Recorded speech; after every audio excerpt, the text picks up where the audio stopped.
If you've ever wondered whether you're neurodivergent or just felt like you see the world a little differently, you're not alone. I was diagnosed autistic at 25, and suddenly, so many things I never had words for started to make sense. Here, I share the good, the bad, the ugly, and the beautiful parts of life through an autistic lens. My name is Elena Carroll, and if you're looking for answers, understanding, or just an autistic friend, you're in the right place. I'm sure there are so many autistic people that relate to the sentiment of being diagnosed with autism and at first being a little bit confused as to why they were diagnosed with that. I at first believed that I couldn't be autistic because I didn't fit the stereotypical image of what I thought autism was. And now I realize that that was so untrue, that there were so many subtle signs that were there this entire time. There are so many traits that fly under the radar for late diagnosed people, for women or men who are diagnosed as adults, particularly if you have learnt to mask your way through life. I'm sure that, there was a bit of disbelief around an autism diagnosis. When I was first offered up autism as an explanation to my lifetime of struggles, I honestly at first felt kind of offended, and this kind of pains me and embarrasses me to say, because obviously this is what I do for a job now, is literally advocate for the late diagnosed autistic person. But that's the thing, I was initially basing my idea of autism off this stereotyped version in my brain. I think as well I was offended because I knew that I struggled, obviously, as much as I was.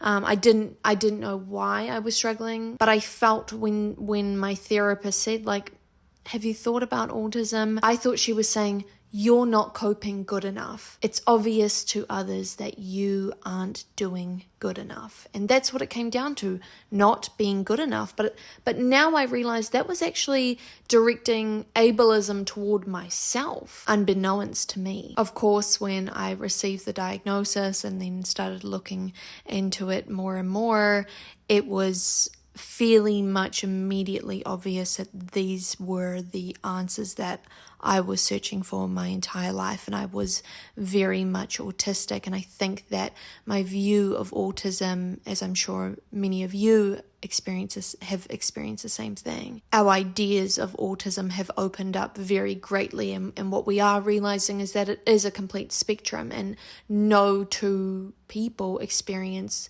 their autism exactly the same. And so today I want to have a conversation about that. How to actually spot autism in adults. I think it can be really, really hard. I mean, that's what my entire life is now dedicated to, is helping the late diagnosed autistic person. And so maybe you've stumbled across this video because you are questioning whether you are. And so I hope that this is a really, really helpful video for you. Now that it has been 4 years on since my diagnosis, I've done the therapy, I have done a lot of research, self-reflecting, I'm writing a book about the late diagnosed autistic experience.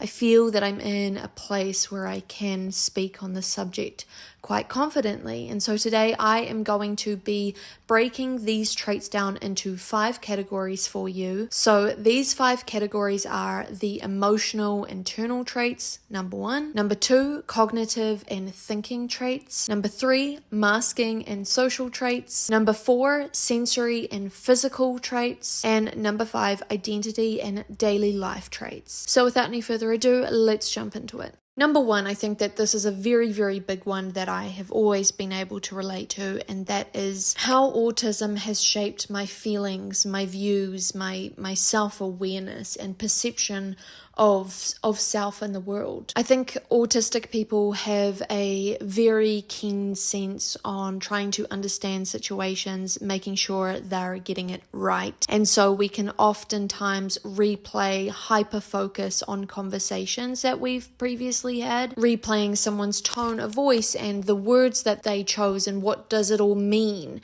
We can try and find a lot of meaning behind what someone is is saying to us. Not only that, but we can be, emotional sponges. We can very much, adapt, absorb what someone else is feeling. When we walk into rooms, I think we're very, very sensitive people. And so we can pretty much immediately feel and adapt to the mood of somebody else. And I actually hate that I have this ability. Although it does allow me to be very empathetic, it's also incredibly exhausting, which I'm sure so many of you relate to. On top of that, I think that a lot of us can experience delayed emotional processing. So when something happens, it may not hit us immediately. We might have initial emotions, but maybe the full weight, the full gravity of a situation, that might be a breakup, that might be a friendship breakup, that might be death. It can be really, really hard for our brains to kind of catch up to what is going on. There might be a bit of a time lag, an emotional lag, and that weight, that grief, that loss sets in days later. And so you might have been called cold and robotic as a consequence of this. I think the biggest internal trait that I think I have internalized in some way is I always describe myself as a child, as an adult, as a very shy person. And I don't believe now that I was a very, very shy person. I think that my social fatigue was disguised as social introversion.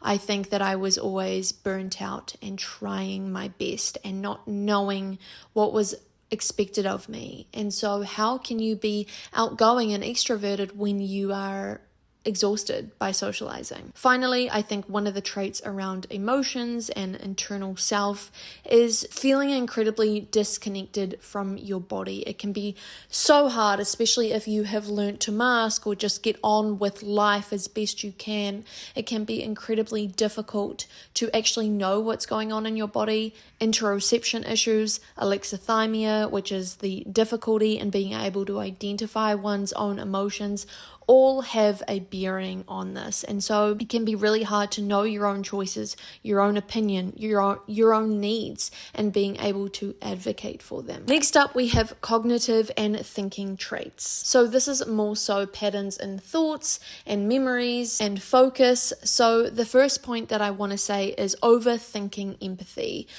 So I know that so many of us are empaths. We can feel, as I said in the last section, we can very much walk into a room and feel someone's mood, but I think that it goes a little bit beyond that. And if we do notice those micro changes in what someone is feeling, we can actually feel responsible for them. I think a lot of us take on somebody else's mood, somebody else's state as a product of something we have or haven't done. And so much of our lives are dictated by making the other person feel comfortable. A lot of autistic people are visual and audio learners as well. So we might be able to remember someone's name if we heard it in a particular voice, or if we saw it, if we read it in a particular font and color. I think a lot of autistic people have really, really incredible memories when it comes to this. Rather than just like reading a name, we can actually see it and bring it to life a little bit more. A lot of autistic people have sensory anticipation. So essentially, I don't know if you guys can relate to this, but if you have had like an appointment later that day and it might be at 2 p.m., you might not be able to do anything in anticipation for that event. It can be really hard. Your day kind of comes to a standstill. There is oftentimes anxiety before really stimulating social events. And so it can be, really hard to transition into those things. I think a lot of us actually have really, really patchy skills. So we might be so incredible at doing one thing, but then so much of our life, it's as though we're on earth for the very first day, Extreme competence in one area and then complete struggle in another. And I think this is so true for so many of us. At school, we might have excelled in one particular subject, and then the rest, it's like, oh my God. Finally, I think that a lot of us have very rigid thinking, particularly black and white thinking. This might happen all the time, or it might be exacerbated a little bit more in very high stress situations. Next, we come to masking and the social traits. So this is basically one's ability to navigate the world socially, being able to cope. The biggest one, social scripting. Because nothing in life socially comes naturally to us, or very few situations come naturally to us in terms of socializing, we might rehearse social scripts for so much of our life. I know that when I book a doctor's appointment or a hair appointment, I literally write down word for word exactly what I need to say, just so I'm not like, what is it I'm trying to say? What am I actually here for? I can get straight to the point, be very efficient, and get off that phone as quick as I possibly can. Another thing that we might do, and you might do as well, and you might not even realize, is we might copy people, copy their micro expressions just to feel more comfortable, feel like we're fitting in, like we're relating to someone. So basically what I mean by this is if we're having a conversation and someone folds their arms, like we might a few seconds later fold our arms. And it's just like, I don't know, it's oftentimes just a subconscious thing that can happen, or it might be a conscious thing. Maybe, I don't know, I've seen like the psychology articles around like you're more likable and someone will find you more attractive and more appealing if you're copying their micro expressions. A lot of us might overshare when we feel really comfortable and silence when we feel uncomfortable. And so this is where I think that it can be really confusing to know if we are extroverted or introverted, because it really does depend on our comfort levels. And more often than not, I would say that we feel uncomfortable with people. There's only such a few select people in our lives that we actually feel we can come to them. It can be hard to know when to stop when we are like oversharing our lives with somebody. I think a lot of us perform attentiveness, so this is definitely a form of masking. We might nod, answer back to the conversation without actually having properly processed what the other person is saying, just to look like we are listening, just to ensure that the other person feels heard and understood, even though we're actually not quite involved in the conversation as much as they might think we are. And finally, with social fatigue comes the post-interaction fatigue. Also, this could be known as burnout, social burnout, socially hungover. There are so many terms for this, but basically we might need 1 to 3 days, even more, maybe a whole week, maybe a whole month, just to recover from a lot of socializing. And that is not a very neurotypical experience. Next, we come to sensory and physical traits. So this is basically how your senses show up in your everyday life. I know that the stereotypical autism description is often, big, stimming, head banging, fidget toys, and oftentimes like whacking ourselves. For a lot of us, especially those who were diagnosed later in life, high masking, whatever, we can have these really, really tiny micro stims, and you might not even realize that you're doing it. So it might be like playing with your knuckles, fiddling with jewelry, picking at your lip, picking at your nails. It's all ways that we have learnt to self-soothe when we just had to get on with our lives, when we didn't have those answers as to why we were struggling as much as we were. I think a lot of us have sensory rituals, and these might have begun very early on in our life, and we may not realize that we even do it. So we might need the same blanket to be on our bed every single day. We might need to wear the same t-shirt to bed. We just need the repetition of a particular thing in our lives in order to feel safe, in order to feel right. I know this sounds probably a little juvenile to some people, but just having that thing there just makes the world feel a little bit safer, a little bit more certain for us. Clothes that feel off can completely ruin our day. I have always struggled with clothing tags, and you'll never find a tag on my piece of clothing because I literally, that's all I can focus on. It's so funny. I often talk about this. I think neurodivergent people often have the highest of pain tolerances, yet the smallest of things like clothing discomfort can literally ruin our day. It's such a strange thing. I would say a lot of us carry a lot of tension in our body, and I think we pay the price physically. So a lot of us have like jaw problems, holding tension in the jaw, holding tension in the neck and shoulders and back. So much of our life is spent in discomfort, and so we carry that around. If you are struggling with a lot of aches and pains and always kind of have, there might be a bigger reason for it. And of course, you might be struggling with a more heightened or dampened down sensitivity to temperatures, to textures, to sounds. Everything can feel to the max or not at all, not even present. Finally, we come to the last set of traits, which is identity and daily life traits. So this basically means how we show up in the world, our self-concept, our routine, and our ability to adapt to our lives. This one I call the identity echo. I think so many of us have placed our sense of self on what we admired in somebody else. And this literally might be a cartoon character, a character from a movie or a TV show, from a book. This might also be a singer. Even our personality can be based on another person, which I definitely relate to. I was definitely someone who had so many special interests, and they were people, and I became them essentially.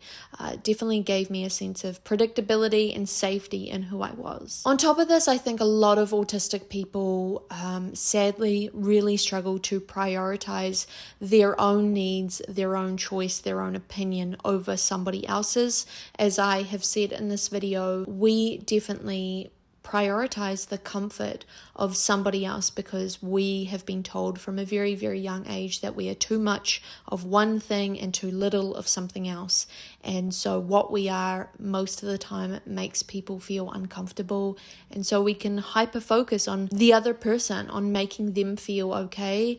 And in the process, we neglect ourselves. It can also be really, really difficult for us to initiate, maintain tasks unless we're extremely motivated or interested in a subject. I think this is why a lot of us have a really, really hard time remaining employed. Side note from the burnout that we experience through being employed. But if we are not interested in the job itself, it can be really, really hard to show up every day, feel energized, do our best. But if we find that job where we are completely invested in, we will be the best employee there is. I think the biggest feeling that I have felt in my life is feeling like an outsider, feeling like an alien, even in familiar spaces, even with people that I love and care about. Nothing ever feels entirely comfortable. And I know for a fact that this is an experience that we can all relate to. Finally, I think that we are people who experience very specific niche interests, and we can hyper focus on them. This is what I really, really do love about autistic people, neurodivergent people, is the broad range of topics that we learn about. And this is what I believe has built the world to where we are. I believe it was an autistic person who sat there and thought about the world and how it could be better, instead of being the one to socialize and finding connection in people. They wanted to make the world into a better place and probably hyper-focus doing it.